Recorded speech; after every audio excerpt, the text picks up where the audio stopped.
네, 오늘도 역시 마찬가지지만 지수가 어제 이제 미국 증시가 오르고 우리도 좀 많이 올랐지만은 미국 증시가 이제 그 단기 과열권에 벌써 들어와 있어요. 우리는 이틀째 올랐지만은 미국은 기술주를 중심으로 해서 한 2주 정도 하방기세를 보이다가 한 일주일 연속으로 올랐기 때문에 심리 지표로 보면 이제 과열권에 들어와 있어요. 그러니까 단기 과열에 들어와 있기 때문에 어제 이 인플레 지표, CPI 지표 발표 나오면서 영향을 받았던 걸로 이렇게 판단을 하고, 특히 미국 증시를 볼 때 여러분들이 꼭 봐야 될 것은 우리가 다우존스 지수 또는 나스닥 지수를 보지만 지금은 고금리의 그 여파가 기업 실적에 부정적인 영향을 줘서 기업 실적 악화에 연결되는 러셀 2000 지수를 보셔야 되는데요.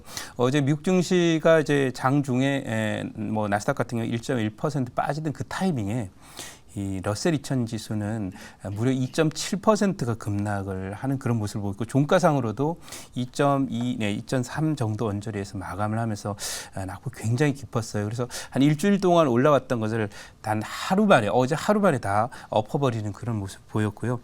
그 이유는 어제 설명드렸지만은 고금리가 이제 장기화되게 되는 경우에 큰 기업들은 내부적으로 갖고 있는 캐시가 많아요. 그래서 오히려 금리가 오르면, 삼성전자 같은 기업은 금리 오르면 갖고 있는 현금 자산이 많기 때문에 오히려 이자 수익이 늘어납니다. 실적이 나빠지지 않는다는 얘기죠. 하지만 부채가 많고 또 단기 자금을 많이 쓰는 신용도가 낮은 중소기업들의 경우에는 고금리의 여파가 바로 이자 비용의 증가로 인해서 단기 수익의 감소가 나타날 수밖에 없는 그런 상황이에요. 그래서 러셀 2000의 급락을 주목하시고, 국가별로 보면 이제 멕시코 지수가 있습니다. 이게 지금 저점을 붕괴시키려고 어제 멕시코 지수에서 큰 폭 하락을 했는데요. 꼭 차트를 참고했으면 좋겠습니다. 더 많은 얘기를 하면 또 오늘은 종목을 소개하는 그런 그 시간이고, 이 프로그램의 속성이 그렇기 때문에 꼭 이런 차트를 꼭 참고해 보십시오라고 말씀드리고요. 보유 종목 리뷰 한번 가보도록 하겠습니다. 고금리 불경기, 거기에 강할 종목 제약바이오인데요. 보유 종목들 한번 보도록 하겠습니다. 오늘 보시면은 이제 네오팜, 휴젤, 또 농심, 대웅제약, 유한양행 이렇게 있습니다. 다음 장 한번 보도록 하겠습니다. 자, 다음 장도 보면은 제약주들 있는데 종근당이 또 의외로 쭉 올라왔는데, 제가 이제 제약주를 편입을 하지만 또 낙폭이 큰 종목은 안 좋아합니다. 그래서 현재 가격에 팔겠습니다. 35,750원 JW 중해제약 포트에서 탈락을 시키고요. 새로 편입을 하도록 할 생각입니다. 자, 그래서 이렇게 말씀을 드리도록 하고, 오늘 편입할 종목 말씀을 드려보도록 하겠습니다. 오늘 편입할 종목은요, 현재 이제 가격이 109,000원입니다. 이 동아 소시오홀딩스이고요.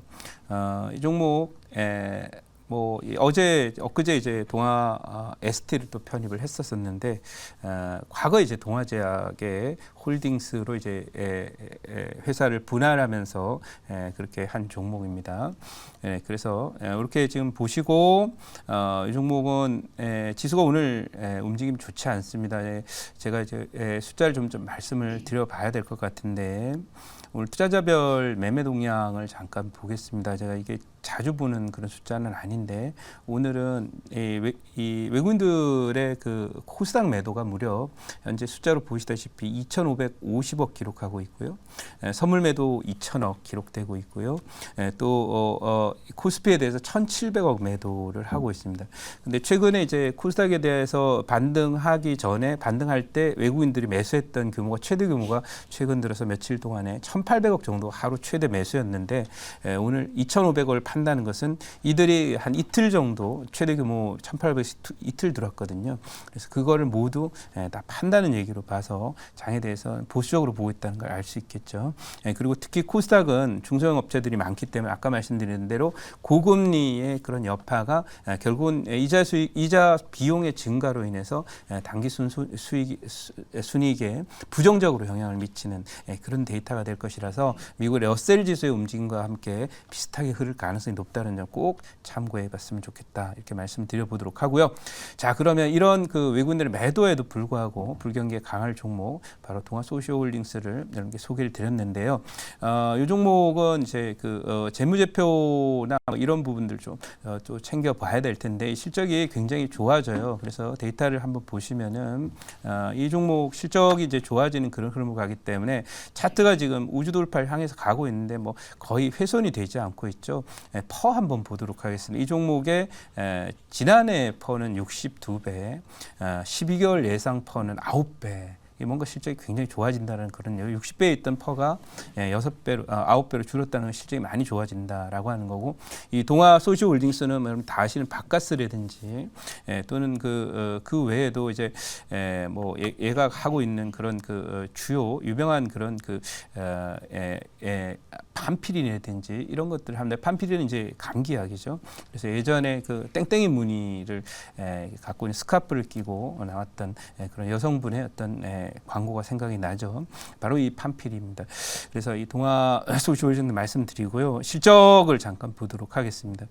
지난해 이 종목에 그 매출액 1조에 영업이익이 370억 나왔는데 올해 이게 730억으로 늘어납니다. 그러니까 실적이 크게 또 개선이 되고 영업이익 과정은 관점에서 보면 최근 5년간 최대치를 경신하고 있는 그런 모습이라는 점에서 이 종목 주목해서 장이 빠질 때나 조정을 받을 때도 불경기에 강할 수 있는 그런 종목으로 소시오홀딩스 말씀드리고요. 준비된 자료 잠깐 가보도록 하겠습니다. 자, 준비된 자료를 보시면은 올해 하반기 ST젠바이오라고 하는 회사의 자회사의 실적 개선으로 실적이 올해 많이 좋아질 것이다라고 하는 그런 내용이 리포트를 통해 나와 있고요. 또 다음 장 한번 보도록 하겠습니다. 자, 다음 장 보면 미국 증시에서 이제 그 다우존스 지수가 어제 하락을 했죠. 그럼에도 불구하고 제약주가 선방했다라고 하는 그런 내용이 상단에 나와 있는 모습입니다. 그러니까 경기가 안 좋아지고 내년도에 특히 중소형 기업이라든지 이머징 마켓의 기업들은 실적이 그 이자 비용의 급증으로 인해서 급격히 당기순이익이 악화될 가능성이 높습니다. 그래서 그런 부분들을 미리 선반영하는 것이 지금 러셀 지수가 급락한다는 모습, 또 멕시코 지수 급락하는 모습, 또 우리나라에도 좀 작은 기업들일수록 좀 좋지 않은 그런 흐름을 보여요. 그래서 불경기에 강할 종목으로 이 소시아홀딩스 또 미국에도 방어주가 가고 있다는 점도 참고했으면 좋겠고요. 질문 받아보고 목표치 말씀드리도록 할게요. 네, 제가 질문해 보도록 하겠습니다. 네. 최근에 계속 이제 제약바이오 관련된 기업들을 편입을 좀 해주시고 계시는데 네. 일단은 지수의 저 같은 경우 이제 지수의 네. 상승을 바라보면서 네. 약간 성장에 대한 부분들을 제약주에 대한 모멘텀을 갖고 저는 보는 네. 입장인 네. 거고 네. 김동현 매니저님 같은 경우는 지수에 약간 좀 더 하락이 나올 수 있는 걸로 보시는지 네. 저는 그게 좀 궁금하고요. 네. 그래서 이제 제약바이오 종목들을 네. 방어적 성격으로 네. 좀 이렇게 보시는 부분들이 뭔지 네. 한번 좀 좋은 포인트인 것 같아요.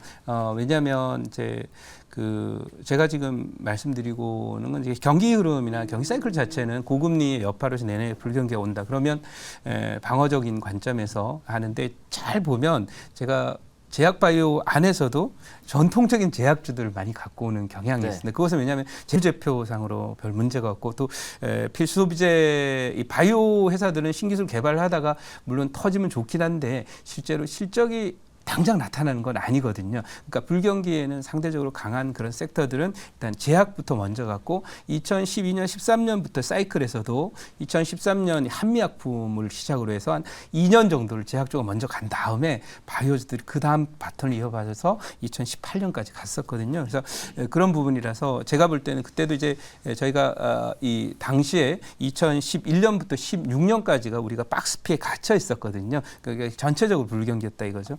그래서 그런 관점에서 지금은 경기에 대한 흐름에 대한 부담이 있기 때문에 좀 더 재무제표가 단단한 전통적인 제약주를 갖고 있다 이렇게 평가하시면 될 것 같습니다.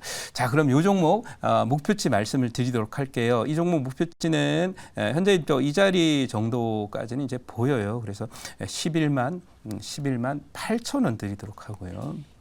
그리고 손절 라인은 10만 원 드리도록 하겠습니다.